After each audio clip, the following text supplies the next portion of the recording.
सबैजनालाई प्रभु येशू ख्रीष्टको नाममा जय मसीह हुन्छ। तपाईहरुलाई हामी हाम्रो संगतिमा हाम्रो बाइबल स्टडीमा हामी तपाईलाई स्वागत गर्न चाहन्छौँ। हामीले विगतका केही हप्तामा केही महिनामा हामीले साना अगमवक्ताका पुस्तकहरू हामीले सकिसकेका छौँ र आज हामीले रोमीको पुस्तक सुरुवात गरेका छौँ। आज हामी रोमीको पुस्तक एक अध्यायलाई हामी सकेसम्म हेर्ने छैनौँ। त्योभन्दा अगाडि हामी रोमीको पुस्तकको छोटो परिचयतर्फ हामी जानेछौँ। रोमीको पुस्तक कसले लेख्नुभयो, किन लेख्नुभयो, लेख्नुको कारणहरू के थियो, के उद्देश्य थियो, ऐतिहासिक घटनाहरू के थियो, यसको बारेमा हामी छलफल गर्नेछौँ। हामीले पहिले नै प्रार्थना गरिसकेका छौँ। तपाईँहरू जतिजनाले फेसबुक लाइभ हेर्नुहुन्छ तपाईँलाई फेरि पनि हृदयदेखि स्वागत भन्न चाहन्छु। अनि तपाईँहरूले यो सुन्दाखेरि आशिषित महसुस गर्नुहुन्छ भने धेरैभन्दा धेरैलाई सेयर गरिदिनुहोस् ताकि उहाँले पनि रोमीको पुस्तक जान्न सकेको होस्। अनि धेरैभन्दा धेरै बाइबली विद्वानले रोमीको पुस्तकलाई एकदम टपमा राखेको हामी थाहा गर्न सक्छौँ, एकदम शीर्ष स्थानमा राखेको हामी थाहा गर्न सक्छौँ। जबसम्म तपाईँले रोमीको पुस्तक बुझ्नुहुन्न प्रियहरू, तपाईँले बाइबलमा भएको 66वटा पुस्तकमध्ये यो रहेर 65वटा पुस्तक बुझ्नलाई धेरै गाह्रो पर्दछ भन्ने कुरा हामी देख्न सक्छौँ। जसले रोमीको पुस्तक पूरा रूपमा बुझ्न सक्दछ उसले चाहिँ बाइबलको सम्पूर्ण 66 पुस्तकले बुझ्नलाई एकदम सहज हुँदछ भन्ने कुरा हामी देख्न सक्छौँ। अब हामी सुरु गर्नेछौँ रोमीको पुस्तकको परिचय। यो पीडित पावलद्वारा 56देखि लिएर 58 ईसाई सम्मतमा यो पुस्तक उहाँले लेख्ने काम गर्नुभयो। उहाँले कोरिन्थमा रहँदा आफ्नो तेस्रो सेवकाई, पहिलो सेवकाई, दोस्रो सेवकाई, तेस्रो मिसनेरी यात्रा, पहिलो मिसनेरी यात्रा होइन, दोस्रो मिसनेरी यात्रामा होइन कि तेस्रो मिसनेरी यात्रामा कोरिन्थमा रहँदा उहाँले यो लेख्ने काम गर्नुभयो। पीडितको पुस्तकमा उहाँलाई रोमको जेलमा लगेर हालेको पछाडि हामी हेर्छौँ भने उहाँ यो समयमा चाहिँ रोमको जेलमा हुनुहुन्थ्यो र यहाँनिर बसेर उहाँले यो रोमीहरूलाई अनि यो चाहिँ यहुदीहरूलाई, यो चाहिँ अन्य जातिहरूलाई आज तपाईँ र मलाई चाहिँ उहाँले परमेश्वरको सुसमाचार चाहिँ के हो, परमेश्वरको सुसमाचारले के गर्दछ, परमेश्वरको सुसमाचार चाहिँ कहाँसम्म पुर्याउनु पर्छ, पावलको त्यो इच्छाहरूलाई प्रकट गरेको कुरा हामी देख्न सक्छौँ। यो चाहिँ लगभग 56देखि लिएर 58 ईसाई सम्मतमा लेख्ने काम गर्नुभयो। अनि मैले तपाईँलाई एकदम बाइबल कलेजको नोटहरू लिएर आएको छु। परमेश्वरले मलाई जुन कुराहरू सिकाउनु भएको छ मैले तपाईँलाई त्यो कुराहरू सिकाउन लागेको छु। खेलाची नगर्नुभएको होस्, तपाईँले डरपेन लिन सक्नुहुन्छ, तपाईँले आफ्नो नोटबुक लिन सक्नुहुन्छ र त्यसमा रिपोर्ट गर्ने काम गर्नुहोस् ताकि तपाईँलाई पनि सिकाउनलाई एकदम सहज भएको होस्। यो पुस्तक लेख्नुको उद्देश्य हामी हेर्छौँ भने इतिहासमा घटेका रहस्यका कुराहरू, इतिहासमा घटेका प्रभावका कुराहरू, इतिहासमा असर परेका कुराहरू हामी देख्न सक्छौँ। अनि हामी यहाँ लेखकको बारेमा हामी देख्न सक्छौँ। अनि यो को मानिसले चाहिँ रोमीको पुस्तक चाहिँ पाउनु पर्थ्यो भन्ने कुरा हामी देख्न सक्छौँ। अनि दोस्रो तिमोथी 3 अध्यायको 16 पदमा हामी हेर्छौँ परमेश्वरले चाहिँ यो वचन के गर्नुभयो त श्वास फुकिदिनु भयो। ल्याटिनमा चाहिँ इन्स्पाइरो भन्दछ होइन, हामी इन्सपिरेसन भन्दछ, यसलाई ब्रेथ आउट भन्दछ। अनि यसलाई के गर्यो भन्दा चाहिँ परमेश्वरले चाहिँ श्वास फुकिदिनु भयो। उत्पत्ति 2 अध्यायको 7 पदमा आदमलाई परमेश्वरले माटोबाट बनाउनु भयो, श्वास फुकिदिनु भयो, नाकको पालमा जीवनको श्वास फुकिदिनु भयो र आदम जीवित प्राणी भए भने जस्तै हामी देख्न सक्छौँ। परमेश्वरको यो वचन चाहिँ जीवित भए भन्ने कुरा हामी देख्न सक्छौँ। अनि रोमीको पुस्तकले हामी बाइबलमा हेर्छौँ भने सबैभन्दा एकदम गाह्रो छ, एकदम यो बुझ्नलाई अप्ठ्यारो छ अनि एकदम शीर्ष स्थानमा छ भन्ने कुरा हामी देख्न सक्छौँ।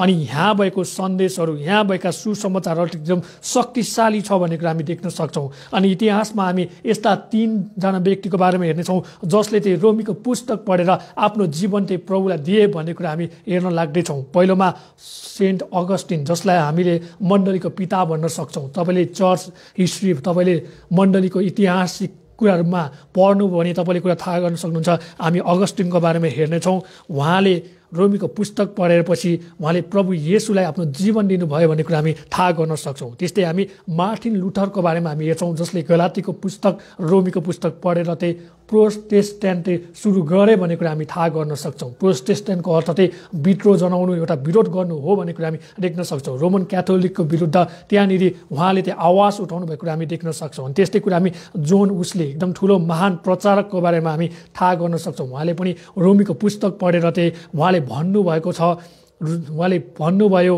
उहाँले के भन्नुभयो भन्दा जसले चाहिँ यो वचनहरू पढ्दछ उसले चाहिँ जीवन पाउँदछ, जसले त्यो कुराहरू बुझ्दछ उसलाई धेरै थियोलोजीको कुराहरू, ईश्वरवादका कुराहरू, ईश्वर शास्त्रीको कुराहरू बुझ्न सजिलो हुन्छ भन्ने कुरा उहाँले बताउनु भयो भन्ने कुरा हामी देख्न सक्छौँ। त्यसै गरी हामी सामेल खोरिच भन्नेको बारेमा हेर्छौँ भने उहाँले भन्नुभएको छ उहाँ एउटा ईश्वर शास्त्री व्यक्ति हुनुहुन्छ, एउटा ईश्वरवादी व्यक्ति हुनुहुन्छ। उहाँले भन्नुभएको छ अरू सबै बुकभन्दा रोमी चाहिँ उहाँको लागि चाहिँ एकदम उत्कृष्ट पुस्तक हो भनेर उहाँले भन्नुभएको छ। उहाँले भन्नुभएको छ यसले हरेक व्यक्तिलाई, हरेक मानिसलाई, हरेक राष्ट्रलाई, हरेक इसाईहरूलाई यसले चाहिँ परिवर्तन ल्याएरै छोड्छ भन्ने कुरा उहाँले बताउनु भएको कुरा हामी देख्न सक्छौँ। अनि उहाँले भन्नुभएको छ क्रिस्टको सुसमाचारको सत्यताले चाहिँ मानिसहरू चाहिँ परिवर्तन हुँदछ भन्ने कुरा उहाँले भन्नुभएको छ।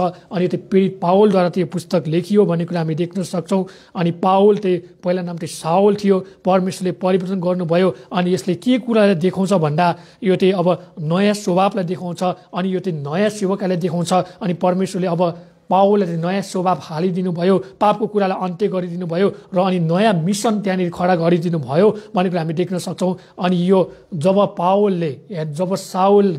भए र सुसमाचार पाए तत्कालै पावल चाहिँ एकदम छिटो द्रुत गतिमा चाहिँ परिवर्तन भएको कुरा हामी देख्न सक्छौँ। हामी यो तीनवटा व्यक्तिको बारेमा हेर्नेछौँ। पहिलोमा हामी हेर्नेछौँ अगस्टिनको बारेमा। 380 ईसाई सम्मतमा हामी हेर्छौँ भने बाइबलमा चाहिँ रोमीको पुस्तक चाहिँ एकदम प्रभाव पार्ने पुस्तक हो भन्ने कुरा उहाँले बताउनु भयो। अनि उहाँले जब रोमी 13 अध्यायको 13 र 14 पद पढ्नुभयो, उहाँले चाहिँ आफू चाहिँ क्रिस्टमा आफ्नो जीवन चाहिँ समर्पण गरेको कुरा उहाँले बताउनु भयो। रोमी 13 अध्यायको 13 र 14 पद उहाँले जब पढ्नुभयो, जब उहाँले यो कुरा थाहा गर्नुभयो, उहाँले आफ्नो जीवन चाहिँ प्रभु येशूलाई समर्पण गरेको कुरा हामी देख्न सक्छौँ है। म तपाईँलाई फेरि पनि दोहोऱ्याएर भन्न चाहन्छु, अगस्टिनले चाहिँ हामी हेर्छौँ नि 380 ईसाई सम्मतमा चाहिँ उहाँले चाहिँ रोमीको पुस्तक 13 अध्यायको 13 र 14 पद पढ्नुभयो र आफ्नो जीवन चाहिँ उहाँले क्रिस्टमा चाहिँ परिवर्तन गर्नुभयो। आफ्नो जीवनमा उहाँले चाहिँ क्रिस्टलाई चाहिँ ग्रहण गर्नुभयो भन्ने कुरा हामी देख्न सक्छौँ।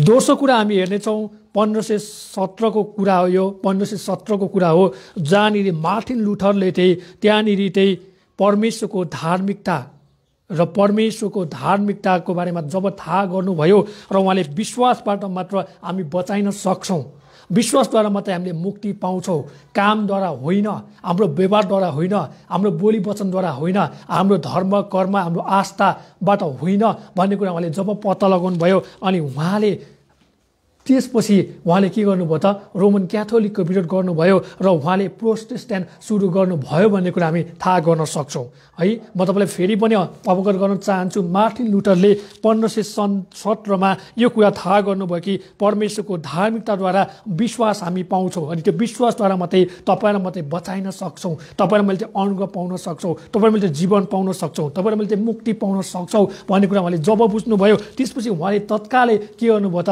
उहाँले प्रोटेस्ट्यान्ट सुरु गर्नुभयो भन्ने कुरा हामी थाहा गर्न सक्छौँ। त्यसै 1738 को कुरामा हामी हेर्छौँ भने जोन उस्लीले चाहिँ त्यहाँनिर उहाँले चाहिँ एउटा कुरा पत्ता लगाउनु भयो। उहाँले चाहिँ मुक्तिको निश्चयता चाहिँ रोमीको पुस्तकमा चाहिँ रहेछ है। मुक्तिको हामीले पाउनुपर्ने परिपक्वताको कुरा, हामीलाई पक्का हुने कुरा, हामीलाई 100% हुनुपर्ने कुरा, हामीलाई एकदम 100% हो। अब हामी मरिसकेपछि हामी येशूसँग रहनेछौँ, हामी स्वर्गमा रहनेछौँ, हामीले मुक्ति पाइसकेका छौँ, हाम्रो मुक्ति चाहिँ घुम्ने छैन भन्ने कुरा चाहिँ उहाँले चाहिँ 1517 पत्ता लगाउनु भयो। र उहाँले के गर्नुभयो त उहाँले आफ्नो जीवन चाहिँ प्रभु येशूलाई समर्पण गर्नुभयो र रोमीको पुस्तकलाई चाहिँ उहाँले एकदम उत्कृष्ट ठहराउनु भयो भन्ने कुरा हामी देख्न सक्छौँ है।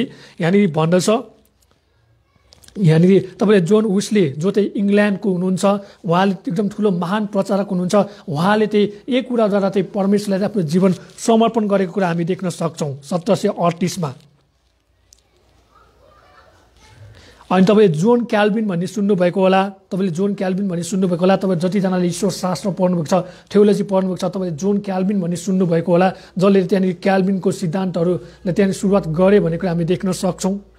अनि तपाईँले चाहिँ उहाँले भन्नुभएको छ जब रोमीको पुस्तकबाट तपाईँले एउटा कुरा बुझ्नुहुन्छ, तपाईँले सम्पूर्ण धर्मशास्त्र नै तपाईँले बुझ्नुहुन्छ भनेर उहाँले भन्नुभएको छ है। जोन क्याल्भिनले के भन्नुभयो भने जब तपाईँले रोमीको पुस्तक 1 देखि लिएर 16 अध्याय पुरै बुझ्न सक्नुहुन्छ भने तपाईँले सम्पूर्ण धर्मशास्त्र यानि बाइबलको 66 पुस्तकले तपाईँले सजिलै सहज तरिकाले तपाईँले बुझ्न सक्नुहुन्छ भन्ने कुरा उहाँले बताउनु भएको कुरा हामी थाहा गर्न सक्छौँ मेरा प्रियहरू अनि मैले तपाईँलाई बताइसकेको छु सामुएल खोरेजी जो थियोलोजियन हुनुहुन्छ उहाँले भन्नुहुन्छ all other book Roman is best होइन अरू सबै पुस्तकभन्दा रोम इति एकदम उत्कृष्ट छ रोम इति एकदम सर्वोत्कृष्ट छ अनि यसले चाहिँ मानिसलाई परिवर्तन गर्छ राष्ट्रलाई परिवर्तन गर्छ समाजलाई परिवर्तन गर्छ इसाईलाई परिवर्तन गर्छ अनि यसले चाहिँ सुसमाचारबाट मानिसहरूलाई चाहिँ पुनः जीवित बनाउँछ सुसमाचारबाट मानिसहरू चाहिँ त्यहाँनिर चाहिँ रूपान्तरित हुन्छ भन्ने कुरा उहाँले बताउनु भएको कुरा हामी देख्न सक्छौँ अनि यस्तै कुरा साउल जो पावल भए र उहाँ चाहिँ तत्कालै के भयो त उहाँ त एकदम क्रिस्टको पछि लाग्ने व्यक्ति भए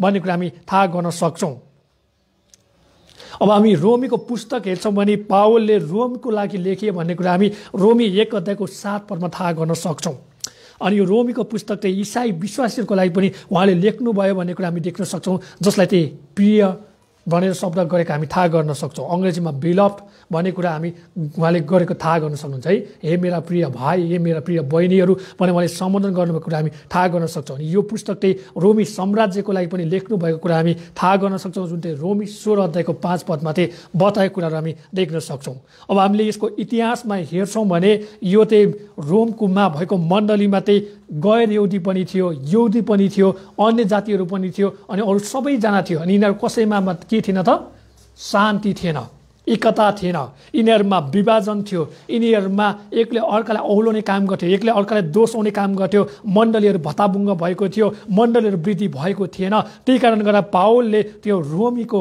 पुस्तक लेख्नुको मुख्य कारण के थियो भन्दा पास्टरहरूमा चाहिँ एकता हुनुपर्छ शान्ति हुनुपर्छ अनि परमेश्वरको सुसमाचार चाहिँ प्रस्तुत गर्नुपर्छ एनी हाउ होइन जसरी हुन्छ जे गरी हुन्छ क्रिस्टको सुसमाचार चाहिँ अरू संसारमा पुर्याउनु पर्छ रोममा मात्र होइन भन्ने कुरा चाहिँ पावलले बताउनु भएको छ अनि पावलको उत्कट इच्छा थियो कि रोममा मात्र होइन उहाँ चाहिँ स्पेनसम्म पुग्न चाहनुहुन्थ्यो भन्ने कुरा हामी देख्न सक्छौँ अब हामी यतिखेरको सन्दर्भमा हेर्छौँ यतिखेरको इतिहासमा हेर्छौँ भने रोममा भएको मण्डलीहरूमा चाहिँ ग्रिकहरू थिए यहुदीहरू थिए अनि अन्य जातिहरू थिए भन्ने कुरा हामी थाहा गर्न सक्छौँ अनि मुख्य हामी 2वटा उद्देश्य हेर्नेछौँ जहाँनिर रोमीको पुस्तक लेख्नुको 2वटा उद्देश्य पावलले चाहिँ त्यहाँ रोममा चाहिँ सेवाकाई सुरुवात गर्न चाहनुहुन्थ्यो र त्यहाँबाट सेवाकाई सुरु गर्न चाहनुहुन्थ्यो र त्यहाँ भएका रोमी मण्डलीहरूले पावलसँग चाहिँ सहकर्मी भएको उहाँले चाहनुहुन्थ्यो किन भन्दा त्यो समयमा हामी रोम हेर्छौँ भने चाहिँ सारा संसारभरि एकदम हैकम जमाएका के थियो त एउटा ठुलो शक्तिशाली राष्ट्र थियो त्यो बेलामा अनि जसले चाहिँ सजिलै रूपमा सुसमाचारलाई चाहिँ प्रभाव पार्ने काम गर्थ्यो त्यहाँ चाहिँ धेरैभन्दा धेरै मानिसहरू चाहिँ रोमको सहर भएर चाहिँ त्यहाँनिर धेरै ठाउँमा जान पर्थ्यो त्यो एउटा राजधानी जस्तै भएको थियो त्यहाँ चाहिँ धेरै जनसङ्ख्या थियो त्यो बेलाको समयमा हामी हेर्छौँ भने 1 मिलियन भन्दछ है हामी हेर्छौँ भने 1 मिलियन जनसङ्ख्याले भरिएको थियो अनि त्यहाँबाट एकदम सुसमाचार चाहिँ शक्तिशाली रूपमा प्रभाव हुने कुरा पावलले थाहा गरे त्यही पावलले रोमीहरूलाई यो पत्र लेखेका छन् म तपाईँहरूसँग सहभागी हुन चाहन्छु म तपाईँहरूसँग सेवाकाई गर्न चाहन्छु तपाईँहरू मेरो साथ मलाई सहायता गर्नुभएको होस् मलाई साहस तपाईँले मलाई हातमा हात मिलाइदिने काम गर्नुभएको होस् र म सुसमाचार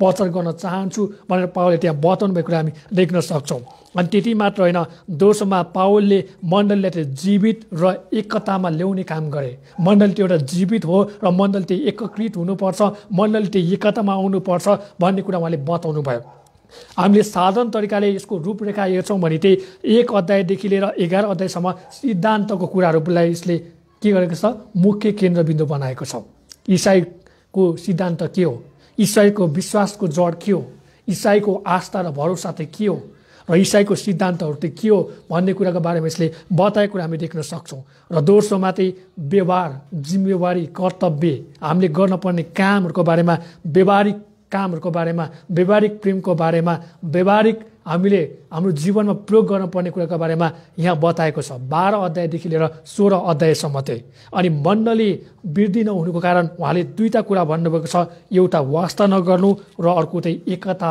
नभएको कारणले गर्दा मण्डली वृद्धि नभएको कुरा उहाँले बताउनु भएको छ आज तपाईँ र मेरो मण्डली वृद्धि हुन चाहन्छौँ तपाईँ र मेरो मण्डली वृद्धि गर्ने हो भने तपाईँ र मैले जहिले पनि अरूलाई वास्ता गर्नुपर्छ र अरूसँग एकतामा रहनुपर्छ भन्ने कुरा प्रेरित पावलले यहाँनिर पास्टरहरूलाई बताउनु भएको कुरा हामी थाहा गर्न सक्छौँ उहाँमा एउटा पास्टरीय गुण थियो उहाँमा एउटा गोठालोको हृदय थियो भन्ने कुरा हामी थाहा गर्न सक्छौँ अनि उहाँले पास्टरहरूलाई भन्नुभएको छ, उहाँले यहाँनिर मेरो छ नि प्यास्टोरल थियोलोजी भन्नु छैन, पास्टरीय ईश्वरवादलाई उहाँले भन्नुभएको छ, तिमीहरूले सुसमाचारलाई प्रस्तुत गर, एकले अर्कालाई उत्साह देऊ, अनि मात्र तिमीहरू जीवित हुन सक्छौ, अनि मात्र तिमीहरू एकीकृत हुन सक्छौ, अनि मात्र तिमीहरू एकतामा आउन सक्छौ भन्ने कुरा पावलले बताउनु भएको कुरा हामी देख्न सक्छौँ।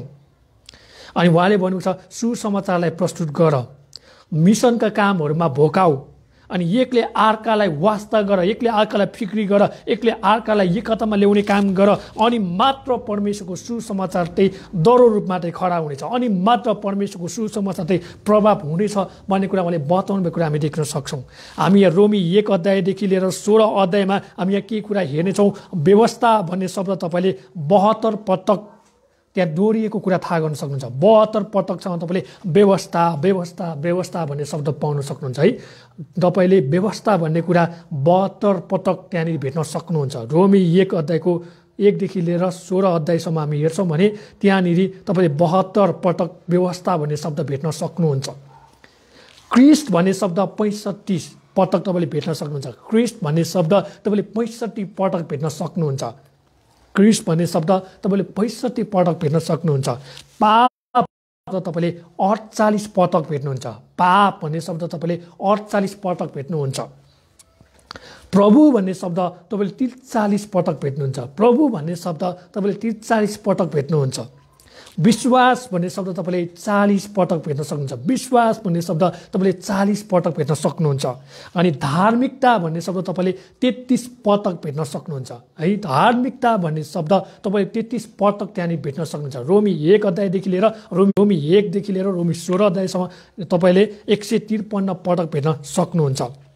अनि यो रोमीको पुस्तक के हो, एकदम सिस्टेमेटिक पुस्तक हो। भनेको मतलब क्रमबद्ध रूपमा जाने, एकले अर्कोलाई नाक्ने होइन कि एकपछि अर्को अर्कोपछि अर्को गरेर यसले चाहिँ के गर्छ त आफ्नो एउटा फ्लोमा एउटा यसको तरङ्ग हुन्छ, यसको एउटा लहर हुन्छ, त्यसमा जाँदछ। जसरी हामीले कथा पढ्छौँ भने हामीले एउटा पढेर बिचमा पढ्दैनौँ नि, हामीले माथिबाट तलसम्म के छ पुरै पढ्छौँ पढ्छौँ नि। कथा पढ्यो भने, कविता पढ्यो भने, गीत पनि हामीले यसो सुने लिरिक्समा के छ भन्दा माथिबाट तल सबै हेर्छौँ, तलबाट माथिसँग हेर्छौँ, हेर न बुझ्नलाई। हो रोमीको पुस्तक पनि त्यस्तै कुरा हामीले हेर्न पर्ने कुरा हामी देख्न सक्छौँ। अनि यहाँ चाहिँ पावल चाहिँ के हुनुहुन्छ, एउटा न्यायाधीश हुनुहुन्छ है।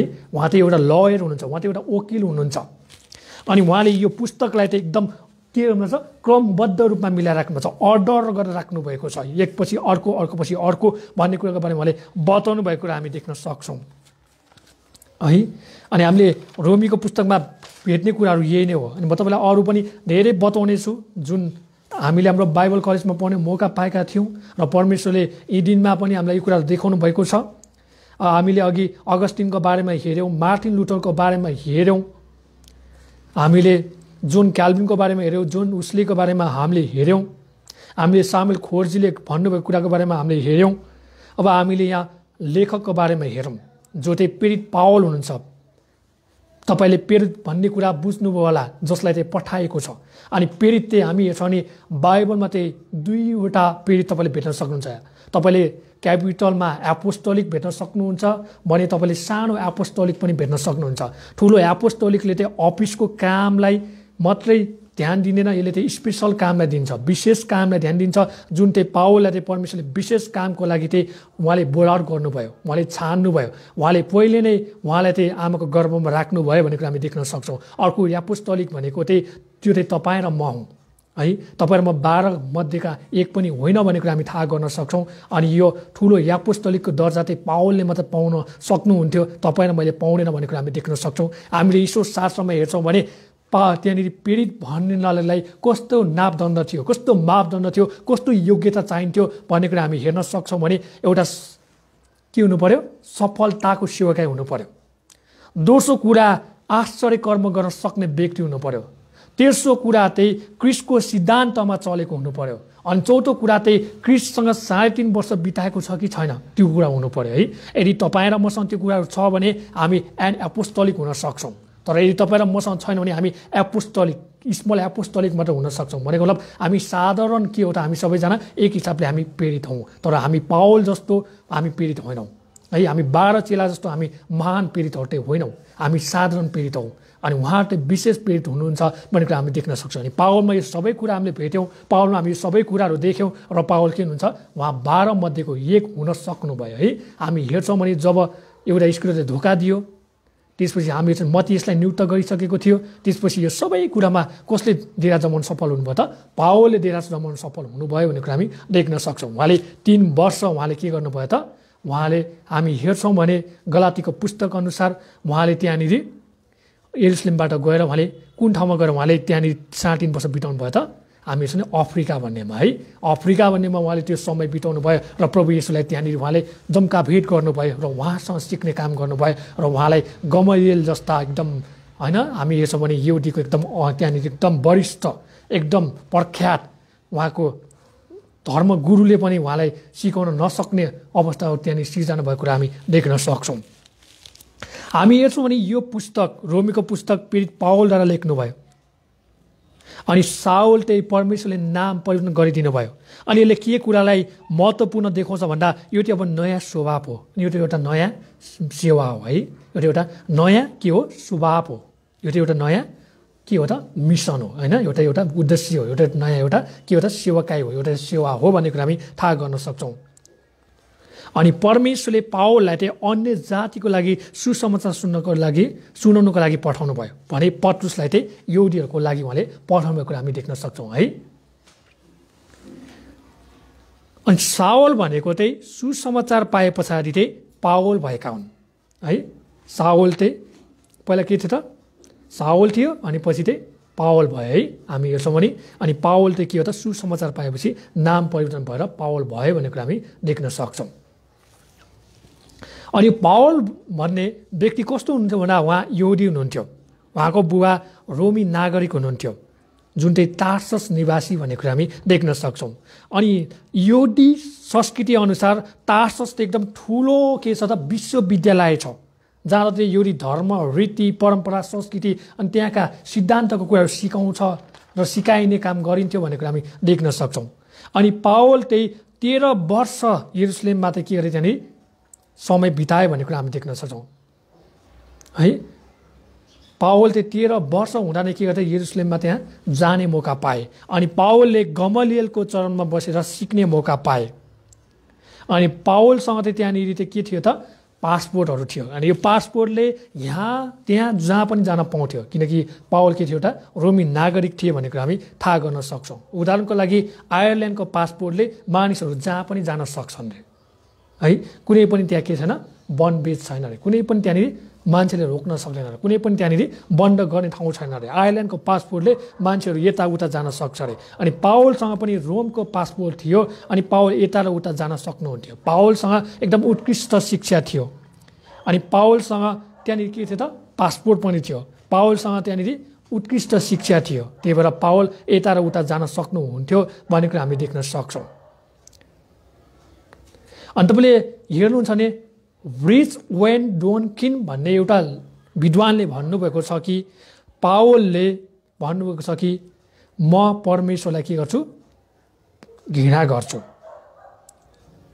अनि पावलले भनेर परमेश्वरसँग पावलले सिक्नलाई 10 वर्ष लाग्यो भनेर उहाँले भन्नुहुन्छ है। पहिला के भन्थ्यो पावलले? म परमेश्वरलाई घृणा गर्ने व्यक्ति हुँ, जब मैले 10 वर्ष बिताएँ अनि मात्र म के भयो त परमेश्वरलाई प्रेम गर्ने व्यक्ति भए भन्ने कुरा उहाँले पत्ता लगाउनु भयो। अनि बर्नबासले पावललाई कहाँ भेटे त? टार्ससमा भेटे भन्ने कुरा हामी देख्न सक्छौँ। अनि त्यसपछि यी दुवैजना कहाँ गए? एन्टिओक सिरियामा गए। अनि पावल चाहिँ हामी हेर्छौँ भने चाहिँ एन्टिओकमा चाहिँ मिसनरी भएर गए भन्ने कुरा हामी देख्न सक्छौँ। अनि पावलको हामी हेर्छौँ भने 3वटा मिसनरी यात्राहरू हामी हेर्छौँ। 56 देखि 58 इसाईसम्ममा पावलले चाहिँ रोमीको बुक त्यो समयमा लेखे जुन चाहिँ उहाँको तेस्रो मिसनको यात्रा थियो जहाँ चाहिँ उहाँ चाहिँ कोरिन्थमा रहिरहनु भएको थियो है, रहनु भएको थियो त्यो अवस्थामा। 56 देखि 58मा तेस्रो मिसनरी सेवकाईमा उहाँ हिँड्दा उहाँ बस्दाखेरि कोरिन्थमा समय बिताउँदा उहाँले यो रोमीको पुस्तक लेख्ने काम गर्नुभयो भन्ने कुरा हामी देख्न सक्छौँ जुन चाहिँ रोमी 16 अध्यायको 1 पदले चाहिँ यसलाई बताएको छ। अनि रोमी 16 अध्यायको 23 पदमा हेर्छौँ भने पावलसँग अब गायसलाई पनि भेट भएको थियो। गायस भन्ने पनि त्यहाँ पावललाई भेटेको कुरा हामी देख्न सक्छौँ। तपाईँले पहिलो कोरिन्थी 1 अध्यायको 14 मा पनि कुरा थाहा गर्न सक्नुहुन्छ। अनि पावल त्यही सुसमाचारले के भयो त तत्कालै परिवर्तन भए भन्ने कुरा हामी देख्न सक्छौँ। अनि मैले तपाईँलाई भनिसकेँ यो पुस्तक चाहिँ अनि यहाँ हामी हेर्छौँ भने चाहिँ यहाँ चाहिँ के छ भन्दा चाहिँ यो पुस्तक चाहिँ कसलाई लेखियो भन्ने छ। यो पुस्तक चाहिँ रोमीहरूलाई लेख्यो। रोमी 1 अध्यायको 7 पदले भन्दछ।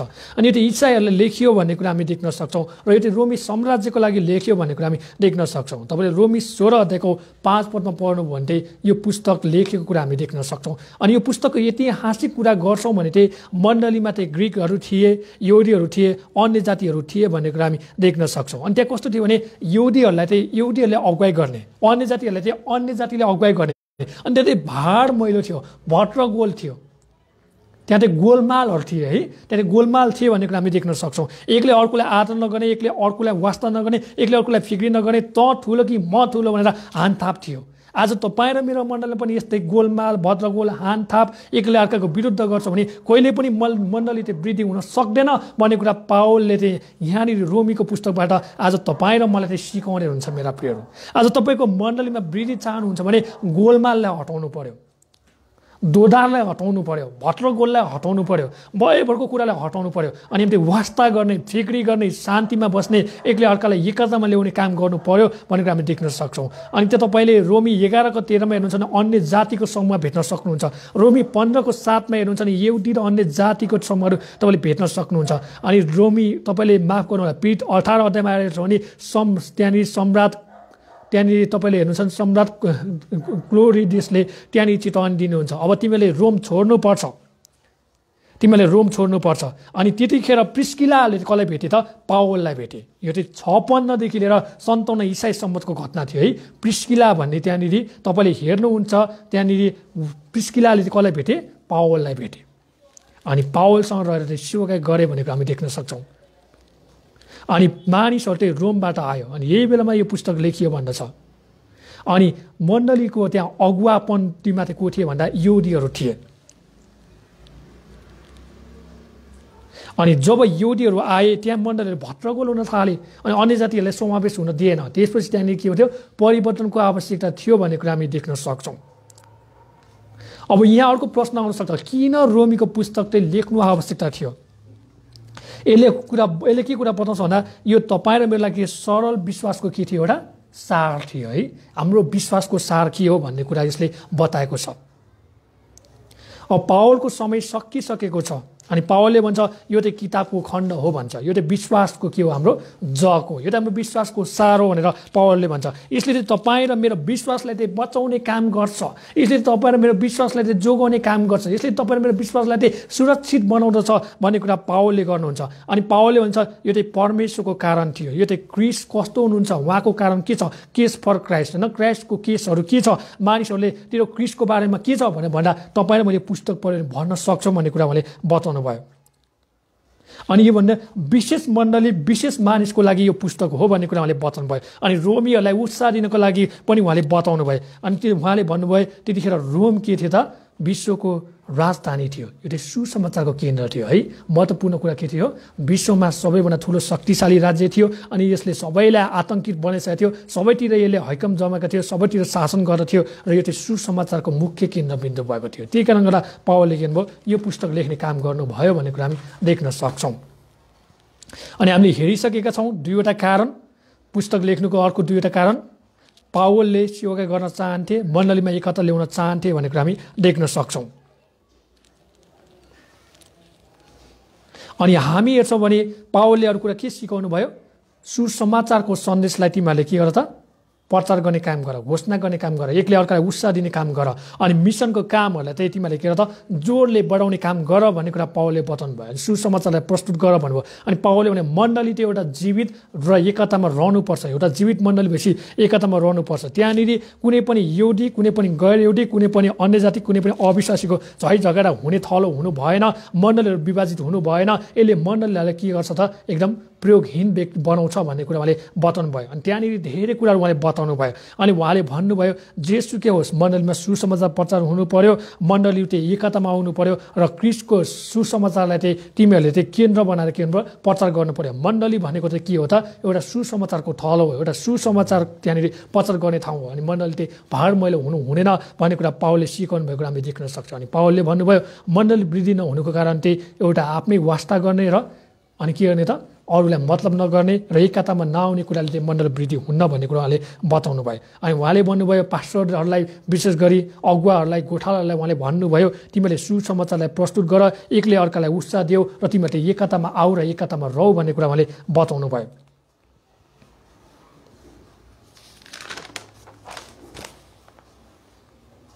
है हामीहरू यहाँ निकै कुरा देख्न सक्छौँ। अनि पावलले तपाईँ र मलाई सिकाउनु भएको कुरा यो हो। अनि पावलले के भन्नुभयो भने तपाईँ र मैले प्रभाव पार्ने कुरा चाहिँ के हो र? सुसमाचार हो। तपाईँ र मैले सुसमाचारको जीवन जिउनुपर्छ।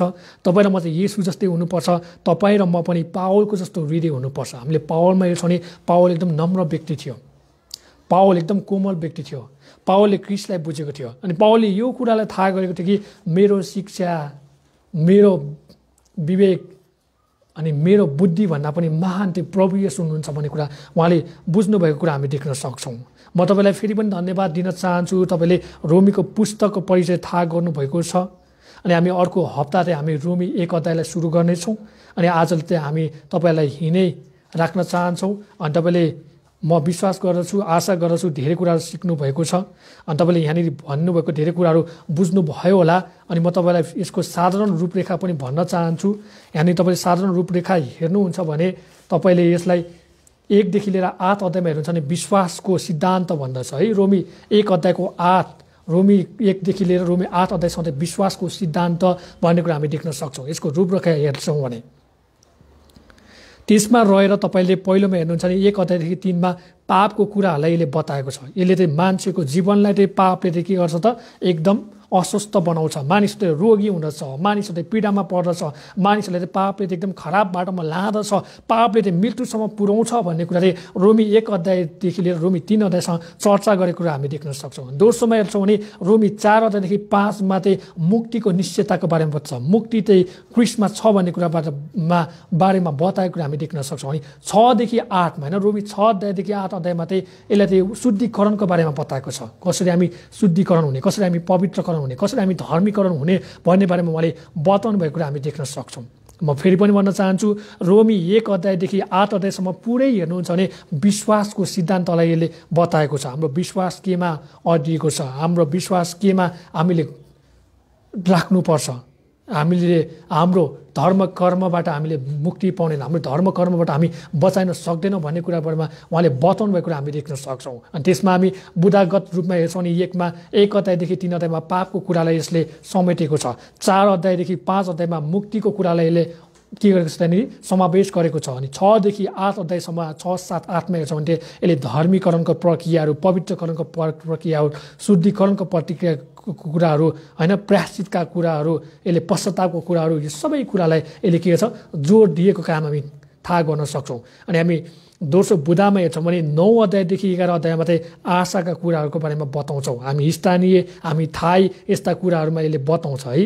अनि हाम्रो अवस्था कस्तो हो, हाम्रो आशा केमा छ भन्ने कुरामा यसले बताएको कुरा हामी देख्न सक्छौँ। यसमा पनि तपाईँले बुदागतमा हेर्नुहुन्छ भने 9 अध्यायमा चाहिँ इजरायलको भूतको अवस्थामा बताएको छ। भूतकालको होइन, पहिला इजरायल कस्तो थियो, के थियो, कुन अवस्थामा थियो भन्ने कुराको बारेमा अध्याय 9मा बताएको छ भने 10 अध्यायमा चाहिँ वर्तमानको अवस्था बताएको छ। इजरायलको हालको अवस्था, हालको सन्दर्भ, हालको त्यहाँनिर अवस्थाहरू, त्यहाँको वातावरणहरू, त्यहाँको प्रकृतिको कुराहरू, त्यहाँका मानिसहरूको व्यवहारहरू, त्यहाँको समाज, त्यहाँको इतिहासका कुराहरू कस्तो छ भन्ने कुरामा बताएको छ। अनि 11 अध्यायमा आएर हेर्छौँ भने इजरायलको भविष्यमा हुनुपर्ने कुराको बारेमा बताएको छ है। इजरायल कस्तो हुनुपर्छ भविष्यमा भन्ने कुरा चाहिँ 11 अध्यायमा बताएको छ। अनि 12 अध्यायदेखि 16 अध्यायमा चाहिँ हामी चाहिँ प्रेममा चाहिँ व्यवहारिक हुनुपर्छ, हामीले अब जति पनि सिक्यौँ रोमीको पुस्तकबाट अब 12 अध्यायदेखि 16 अध्यायमा चाहिँ हामीले चाहिँ प्रयोग गर्न पर्ने कुरा, हामी चाहिँ फिल्डमा, हामी चाहिँ जग्गामा गएर चाहिँ हामीले काम गर्न पर्ने कुरा, हामीले चाहिँ यहाँबाट निस्किएर गर्न पर्ने काम कुरा, बोलेर मात्र होइन हामीले गर्ने व्यक्ति हुनु पर्यो भन्ने कुरा चाहिँ हामी 12 अध्यायदेखि 16 अध्यायमा पाउँछौँ। त्यहाँ चाहिँ हामी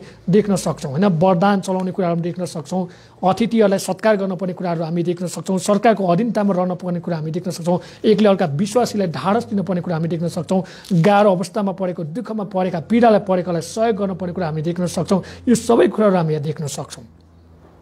हुन्छ, परमेश्वरको महिमा भएको होस्। आउनुहोस् हामी अन्तिम प्रार्थना गर्नेछौँ र हामी रोमीको पुस्तकको परिचयलाई हामी यिनै अन्त गर्नेछौँ। पिता, हामी तपाईँलाई फेरि पनि धन्यको भन्छौँ, तपाईँको नाउँलाई महिमा आदर अनि प्रशंसा चढाउँछौँ। प्रभु, तपाईँले हामीलाई पीडित पावलको बारेमा भनिदिनु भयो, हामीले रोमीको पुस्तकको बारेमा तपाईँले छर्लङ्ग पार्नुभयो, हामी तपाईँलाई धन्यवाद भन्छौँ। कुनै पनि त्यहाँनिर हामीले अझ सिकाउन सकेका छैनौँ, कुनै पनि बुझ्न सकेका छैनौँ भने आउनु दिनमा तपाईँले ती कुरा प्रकाश पारिदिनु भएको होस्, आउने दिनमा ती कुरा तपाईँले देखाइदिनु भएको होस् भने तपाईँलाई प्रार्थना गर्छौँ। जसरी तपाईँले रोमीको पुस्तक 1 अध्यायको 17मा हामी हेर्छौँ, 16मा हेर्छौँ नि, तपाईँले त्यसलाई मुख्य चाबी बनाउनु भएको छ, मानिसहरूले पनि त्यो चाबीलाई बुझ्न सकोस्, चाबी खोल्न सकोस् र सुसमाचार प्रचार गर्न सकोस्। र सुसमाचार आएको धार्मिकता, तपाईँबाट आएको शक्ति हो र तपाईँको विश्वासले मात्र बचाइन्छ। तपाईँले दिनुभएको अनुग्रहमा भर परेर विश्वासमा जिउँछौँ भने मात्र हामी बचाइन्छ भन्ने कुरा तपाईँको छोराछोरीलाई बुझाइदिनु भएको होस् र पाप गर्दै मानिसहरूलाई अनुग्रह छ भन्दै त्यस्ता कुराहरूबाट तपाईँले जोगाउनु भएको होस्, अनुग्रह छ भन्दैमा मानिसहरूले पाप धेरै नगरेको होस् भने तपाईँलाई प्रार्थना गर्छौँ। प्रभु, तपाईँले काम गर्नुभएको होस् भने तपाईँलाई प्रार्थना गर्छौँ। सबै कुराको लागि धन्यवाद। सबै बिन्ती नै आशिष येशू प्रभु तपाईँको नाममा, आमेन। सबैलाई जय मसीह।